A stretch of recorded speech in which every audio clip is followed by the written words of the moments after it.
as we approach the 3 weeks, the Shiva Sarvatam is still soon upon us.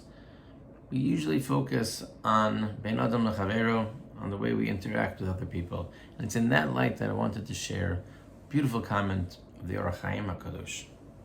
Torah tells us in Parshiyos Balak, this whole back and forth between Hashem and Bilam and trying to figure out, should he go, should he not go? Bilam pushing to make sure that he's able to go, and finally, HaKadosh Baruch Hu allows him to go.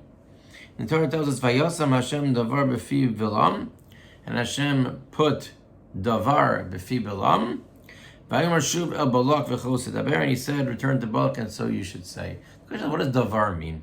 What does davar mean? Presumably the simplest understanding is that he put words into the mouth of Bilam. But many of the Parshiyos are wondering, what is it? What did he put him? The Gemara in Sanhedrin, Rabbi Elazar Omer, Som b'fiv malach. He put in his mouth a malach, that the word should come from an angel. The Ramban says, Limdu advarim shigiru som b'fiv lo yishkechem. Hayosam Hashem davar b'fiv Bilam means he gave him the right words to say, made sure that he understood them and he was able to say them over. But it's the comment of the Orach Chaim HaKadosh that I wanted to focus on. It is extraordinarily powerful. Says the Orach Chaim HaKadosh, Lo ratza shediri nevuos habrachos liYisrael ya'avru b'fiv hatamei shel Bilam. HaKadosh Baruch Hu did not want, he could not allow that words of prophecy, words that come from God, that are going to be uplifting, that are going to be brachos for Klal Yisrael, for the Jewish people, that those words should travel through the disgusting, defiled mouth of Bilam Harasha. Lachein, therefore, some mechitza ben piv l'dibor, and therefore Hashem put davar, but something physical. He placed a boundary, a something to divide between the physical mouth of Bilam and the words that would emerge from his voice, so that those words would not even come in contact with the filth of the mouth of a Bilam. V'nasa piv gul v'nasa v'adar mafsik beino l'dibor. And that created this hefsek.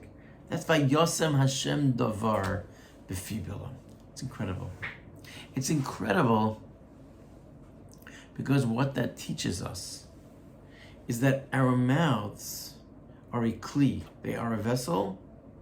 And what we say has an influence on the quality of our mouth and therefore the other things that we are going to say. Meaning, if we want words of tefillah, if we want words of Torah, if we want words of chizuk, words that uplift other people to come out of our mouth in a proper and pure way, then whatever else we use our mouths for is attached to those things, and we need to be careful. If those words are going to be accepted, if they're going to be able to travel through, just like the brachos that Hashem sent through the mouth of Bilam, then they can't be touched by a mouth that has been defiled.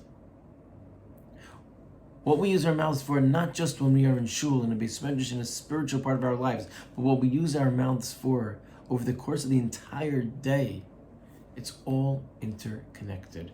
We don't want Hashem to have to say, how can I listen to those tefillos if this is a mouth which speaks nivel peh, which disgusting things come out of? It's a mouth which speaks lashon hara. That's not a mouth that I want to accept tefillah from.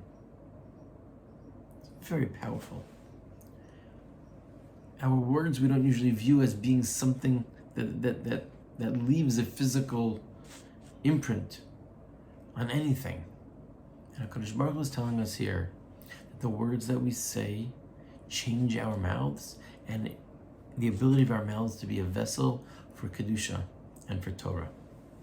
And maybe as we approach the 3 weeks, and we want to make sure that our tefillos and our Torah and that which we say is going to be most accepted, we start with the Ben Adam Lechavero. We start with the words that we say.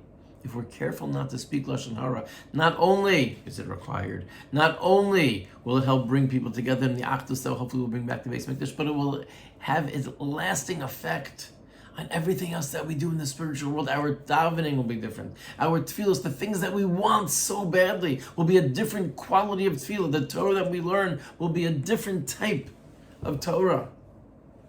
And that's the challenge, and that's the opportunity to be metaher our mouths, to clean our mouths in such a way that we should be able to elevate everything that comes out of them, our Torah, our tefillah, and that hopefully HaKadosh Baruch Hu will hear all of the words that we daven, all that we wish for ourselves, for Klal Yisrael, for so many other people, Kadosh Baruch Hu will answer all those tefillos in the way that we desire.